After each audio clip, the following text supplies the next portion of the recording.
और बुलेटिन के अंत में आइए हम आपको दिखाते हैं दिन न्यूज खबरें आप तक की यह विशेष पेशकश, जहां हम आपको आज मिलवा रहे हैं मधुबनी नगर निगम के भावी मेयर प्रत्याशी डॉक्टर प्रेमकांत झा से।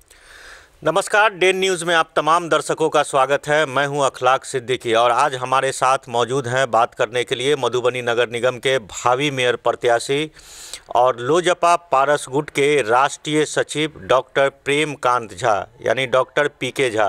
मधुबनी मेयर चुनाव को लेकर के, नगर निगम चुनाव को लेकर के ये मधुबनी में मेयर के दावेदार हैं। हम इनसे बात करेंगे कि मधुबनी के विकास को लेकर के, मधुबनी को कैसे आगे बढ़ाया जाए उसको लेकर के, और विकसित मधुबनी निर्माण को लेकर के क्या है इनके पास प्लान। डोर टू डोर लोगों से लगातार 2-3 महीने से संपर्क कर रहे हैं।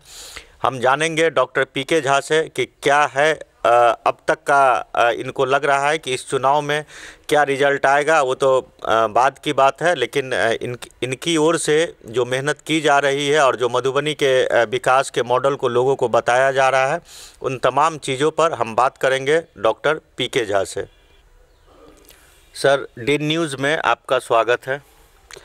मैं डॉक्टर प्रेमकांत झा, राष्ट्रीय सचिव, राष्ट्रीय लोक जनशक्ति पार्टी बोल रहा हूँ। सर, आप अपना परिचय देंगे राजनीतिक जीवन से लेकर के, एक चिकित्सक के पद पर भी रहे हैं मधुबनी में, आप लोगों की सेवा लंबे समय से की और मधुबनी नगर निगम चुनाव में आप मेयर के उम्मीदवार हैं। विकसित मधुबनी को लेकर के क्या है प्लान आपका? देखिए, 17 साल पहले मेरी पत्नी की मृत्यु हो गई। उनके मृत्यु के बाद मैंने समाज सेवा करने का लक्ष्य लिया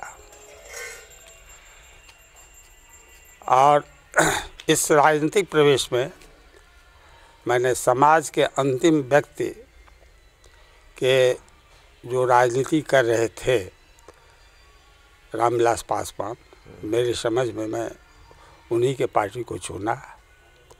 उस पार्टी में मैं प्रदेश उपाध्यक्ष से लेकर के लगातार अभी राष्ट्रीय सचिव हूँ। यह चुनाव मधुबनी की दिशा और दशा तय करेगी। सबसे पहले मैं नीतीश कुमार को धन्यवाद देता हूँ कि इस चुनाव की जो परंपरा को, पुरानी परंपरा को उन्होंने तोड़ा और संपूर्ण लोकतांत्रिक पद्धति से जनता के द्वारा, जनता के लिए और जनता का यह लोकल सेल्फ गवर्नमेंट के चुनने का तय किया। यह जो मेयर चुनाव है, सो यह लोकल सेल्फ गवर्नमेंट है। लोकल सेल्फ गवर्नमेंट का मतलब ही होता है स्थानीय स्वशासन। यह इसका अलग और स्वतंत्र अपना यह स्वतंत्र सरकार है। इसमें हर विभाग रहते हैं। बिहार सरकार के में जैसे हर विभाग रहता है, उसी तरह से लोकल सरकार में शिक्षा, स्वास्थ्य, सफाई, खेल कूद सभी विभाग रहते हैं। लोग इसको सुनते हैं, समझते हैं कि केवल साफे सफाई है। नहीं, इसमें शिक्षा भी है, स्वास्थ्य भी है, खेल भी है, कल्याण योजना है, सभी योजना है। तो मधुबनी की जनता अगर मुझे मौका देगी तो मैं सबसे पहले तो मधुबनी को स्मार्ट सिटी बनाऊंगा और नगर निगम को भ्रष्टाचार मुक्त कराऊंगा। दूसरी बात, काम में पारदर्शिता लाऊंगा और जल जमाव जो है हो रहा है, उसको जल जमाव से मुक्त कराऊंगा। चौथी बात, जो यहाँ शिक्षा की स्तर जो है सरकारी स्कूल जो है उसकी स्थिति बहुत ख़राब है।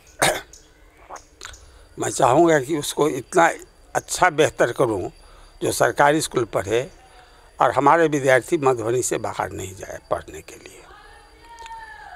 शिक्षा के 4 ध्रुव होते हैं,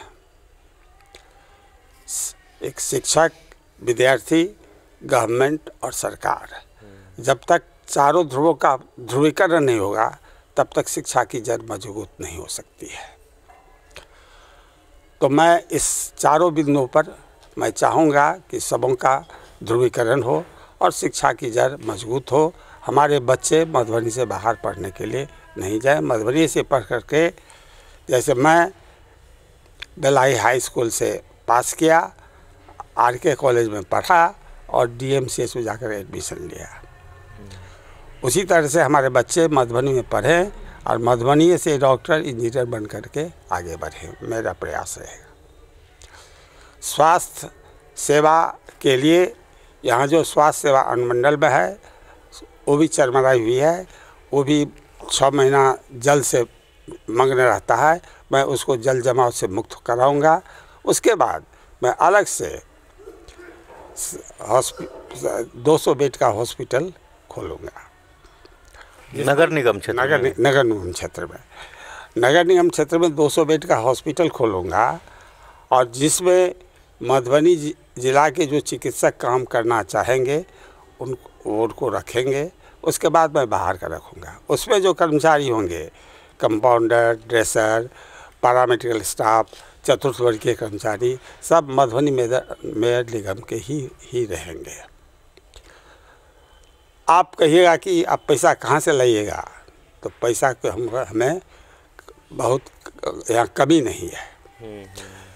मैं आपको बतला दूँ, जो हम लोग जो सरकारी ज़मीन रजिस्ट्री करते हैं तो रजिस्ट्री में 2% जो है सो नगर निगम का रहता है और वह नगर निगम का पैसा साल में 12 से 14 करोड़ रुपया रहता है। तो वह पैसा विकास के लिए, हॉस्पिटल के लिए, स्कूल खोलने के लिए सफिशेंट है। बिल्कुल है। कहाँ है हॉस्पिटल, कहाँ है स्कूल, कहाँ जाता है पैसा? अभी तक इस नगर निगम में 2 वर्ग के लोग राज करते थे, 2 ही परिवार के लोग राज करते थे। क्योंकि पहले जो पुरानी प्रथा थी चुनाव कराने की, तो वह दूसरा था। अगर वह प्रथा रहता तो मैं नहीं खड़ा होता। यह चुनाव, इसमें जो कैंडिडेट बहुत खड़े हैं, लोकतंत्र है, लोकतंत्र खड़े कोई भी हो सकते हैं। लेकिन आप देखते हैं यहाँ 2 धारा के लोग खड़े हुए हैं। एक तरफ भूमाफिया है, एक तरफ शराब माफिया है, एक तरफ तो समझिए कि पंचायत को जो लूट करके आए हैं सो है। इस तरह से एक आदमी, मैं नाम नहीं लेना चाहता हूँ, जो कि आप भी जानते हैं, आप भी हमको, जो कि ऑर्केस्ट्रा का प्रोग्राम कराते हैं, लड़कियों के साथ डांस करते हैं, ऐसे कैंडिडेट हैं इस मधुबनी नगर निगम में। और दूसरी तरफ मैं एक सीधा साधा किसान का बेटा, चिकित्सक हूँ और जनता जिसे चुने, मैं जनता से नए वर्ष के कामना देता हूँ। नव वर्ष की नूतन वर्ष मंगलमय हो यहाँ के मधुबनी नगर वासियों को। साथ साथ मैं यह उनसे अनुरोध करता हूँ कि वे स्वच्छ और योग्य उम्मीदवार चुने। सर, मधुबनी में अभी तक जो आप घूमे हैं, क्या समस्याएं आपको नज़र आई है, और अगर आप मेयर बनते हैं तो कौन से ऐसे काम होंगे जिसकी पहली प्राथमिकता आपकी होगी, जिसको उसको किया जाए? देखिए, पहले तो यह नगर परिषद था, अब नगर निगम विस्तारित हुआ है। बहुत इंटीरियर पंचायत इसमें लिया गया है। उसमें तो सभी काम पूरा करना पड़ेगा। स्ट्रीट लाइट, रोड, सड़क, बिजली, सब कुछ काम करते हुए नदी, नाला, ये सब बनाना पड़ेगा। समझे ना। इसीलिए काम तो बहुत ढेर सारे हैं, कनेक्टिविटी को बढ़ाना पड़ेगा। दूसरी बात जो हम जितना मुद्दा बोले हैं, जैसे मिथिला पेंटिंग यह जो नगर निगम बना है सो पर्यटन स्थल कहकर बना है, तो मिथिला पेंटिंग के नाम पर ही बना है। मिथिला पेंटिंग के लिए यहाँ देश विदेश से लोग आते हैं लेने के लिए। तो मधुबनी में, प्रॉपर मधुबनी में उसका ये एक इंस्टीट्यूट खोलूँगा मैं, और सब शिक्षा जो ट्रेनिंग देंगे उसको वेतन मिलेगा। और जो कलाकार है मिथिला पेंटिंग के, उनको हम मंथली जो है सो भत्ता दूंगा, क्या कहते प्रोत्साहन राशि दूंगा। उनको कोई दिक्कत नहीं हो। ऐसे जितने भी है, जैसे बुनकर उद्योग यहाँ बंद पड़ा हुआ है भोवरा में, उसको भी मैं चालू करवाऊँगा। मतलब मधुबनी में जितना पॉसिबिलिटी है इस ज़िला में, मैं विकास करने का कोशिश करूँगा, यदि मधुबनी की जनता मुझे मौका देगी। बुनकरों की समस्या की आप बात किए हैं, करीब से जाने हैं क्या कभी बुनकरों को आप? हाँ बिल्कुल जाने हैं। उनमें बहुत, और शिक्षा का बहुत ज़्यादा अभाव है। शिक्षा का इतना अभाव है, और शिक्षा के अभाव के चलते वो लोग बहुत गंदे भी रहते हैं, साफ सफाई पर ध्यान नहीं देते हैं। तो उसके लिए उनको जागरूक करना पड़ेगा, बच्चों को स्कूल भेजना पड़ेगा। आजकल आप देखिए, जो कि आप कहीं भी जाइए, अगर गैरेज में जाइए गाड़ी ठीक कराने के लिए, तो उसमें देखिएगा कि ज़्यादा मुसलमान के बच्चे हैं।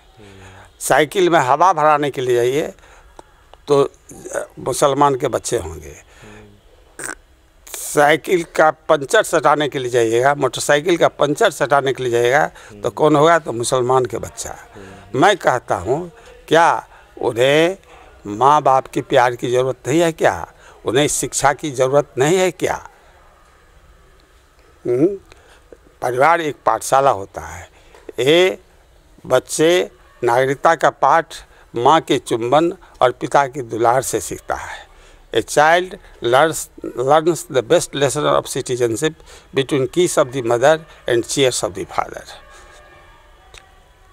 तो यह सब चीज़ उन लोगों को जागरूकता फैलाऊंगा कि आप लोग अपने स्कूल में भेजिए, बच्चे को पढ़ाइए, साफ सफाई रखिए, गंदगी से बचिए, ताकि साफ सफाई रहने से होता है क्या, बहुत सी बीमारी दूर हो जाते हैं। बिल्कुल। अच्छा सर, मधुबनी में अतिक्रमण को लेकर के क्या सोचते हैं आप? अगर आप मेयर बने तो जो सरकारी ज़मीन अतिक्रमित है या जो सड़क किनारे अतिक्रमण है, कैसे उसको खाली कराएंगे आप? अतिक्रमित जो है मेरा, सबसे पहले जैसे मैं पता लगा है हमको, जो नगर निगम के कम से कम दर्जनों पोखरा को भर करके माफिया लोग बेच डाले हैं, मैं उसको चिन्हित करूंगा, और प्रशासन की सहायता से मैं पुनः वो जैसे तालाब है तालाब में परिणत करूंगा। जो सड़क किनारे है, सड़क किनारे है, जो उनको पहले तो रिक्वेस्ट करूंगा कि छोड़ दीजिए, प्रशासन के सहायता जो अतिक्रमण किए हुए हैं तो उनको तो खाली करना ही पड़ेगा। इस सवाल है नगर निगम का यदि जमीन है तो वो तो प्रशासन का काम है, प्रशासन की सहायता करेगा तो सब खाली हो जाएगा। यहाँ न तो बस स्टैंड है, न रिक्शा स्टैंड है, न मैक्सी स्टैंड है, जहाँ तहाँ लोग बस स्टैंड और रिक्शा स्टैंड हमारा जितना जब नगर निगम का जहाँ ज़मीन में कोई ज़रूरी है कि मधुबनी शहर में ही बस स्टैंड हो। सप्ताह में अगर हमको नगर निगम का ज़मीन मिला वहाँ भी बस स्टैंड हो सकता है। सप्ताह भी मैं भी रखूँगा, जहाँ हमको ज़मीन मिलेगा नगर निगम का, वहाँ मैं उससे बस स्टैंड को लागू करूँगा। सर, क्या लग रहा है आपको? लगभग 2-3 महीने से आप जनसंपर्क में लोगों के साथ घूम रहे हैं, क्या आपको लग रहा है कि मतदाताओं का रुझान क्या है? देखिए, मैंने अभी तक जो जनसंपर्क किया है तो ज़्यादा आदमी से नहीं किया है। हमारे साथ एक प्रोफेसर साहब रहते हैं अजीत कुमार झा, और एक शिक्षक हैं चंद्रमोहन झा जो अवकाश प्राप्त हैं। यही दोनों आदमी मेरे साथ में रहते हैं। और कुछ जगह सवेरे के समय में जो मैं करता हूँ तो ससनाथ चौधरी रहते हैं और कृष्ण देव मंडल रहते हैं सब। तो मैं 2-3-4 आदमी से केवल जनसंपर्क करता हूँ और डोर टू डोर जाता हूँ। तो दरवाजे जाने पर, विजिट होने पर हमको बहुत प्यार मिला है। जितना हम समझते नहीं थे उतना हमको प्यार मिल रहा है। मैं तो देख रहा हूँ कि जनता मेरी और भाभी मेयर की तरह देख रही है। लेकिन ये तो लोकतंत्र है, जनता जिसे चुनेगी वही मेयर पद का हो। मधुबनी में सार्वजनिक शौचालय नहीं है, बाहर से जो लोग आते हैं या महिलाएं आती है, कोई ऐसा पार्क नहीं है, स्टेडियम नहीं है। तो आप पार्क, सब चीज़ों को लेके आपके पास क्या प्लान है? मेरा प्लान है, सबसे पहले गंगा सागर पोखरा को पर्यटन स्थल में परिणत करूँगा। तो पूरा दुकान खाली कराएंगे? काली मंदिर को, इस काली मंदिर को पर्यटक स्थल में परिवर्तन करूँगा। इसका मतलब आप खुद समझ जाइए हमको क्या करना पड़ेगा। बिल्कुल। नंबर 1। दूसरा, टाउन क्लब फील्ड को पर्यटक स्थल में परिणत करूँगा। तीसरा, चकदा का में जो है दुर्गा मंदिर, शंकर जी महादेव मंदिर पोखरा, वहाँ पर उसको पर्यटन स्थल करूँगा। चौथा जो है पुलिस लाइन में जो काली मंदिर है, तालाब है, वहाँ उसको पर्यटन स्थल में परिणत करूँगा। सार्वजनिक शौचालय शहर में नहीं है, उसको लेकर के क्या है? हाँ, जगह जगह पर सार्वजनिक शौचालय बनाया जाएगा, सुलभ शौचालय बनाया जाएगा, महिला के लिए अलग, पुरुष के लिए अलग।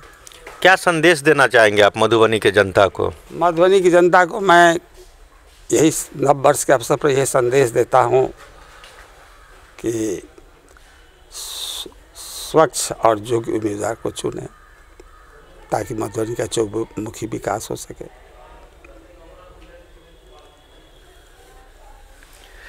ये थे हमारे साथ मधुबनी नगर निगम के भावी मेयर प्रत्याशी डॉक्टर पीके झा।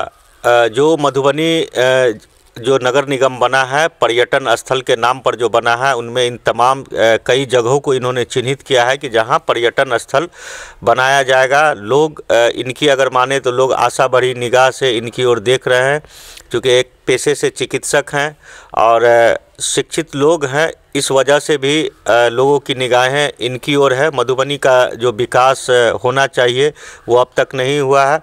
शायद अगर डॉक्टर पीके झा मधुबनी के मेयर बनते हैं तो एक नई मधुबनी के रूप में यहाँ के लोगों को मिलेगी। कैमरा पर्सन सोनू कुमार मंडल के साथ मैं अखलाक सिद्दीकी, डेन न्यूज़, मधुबनी।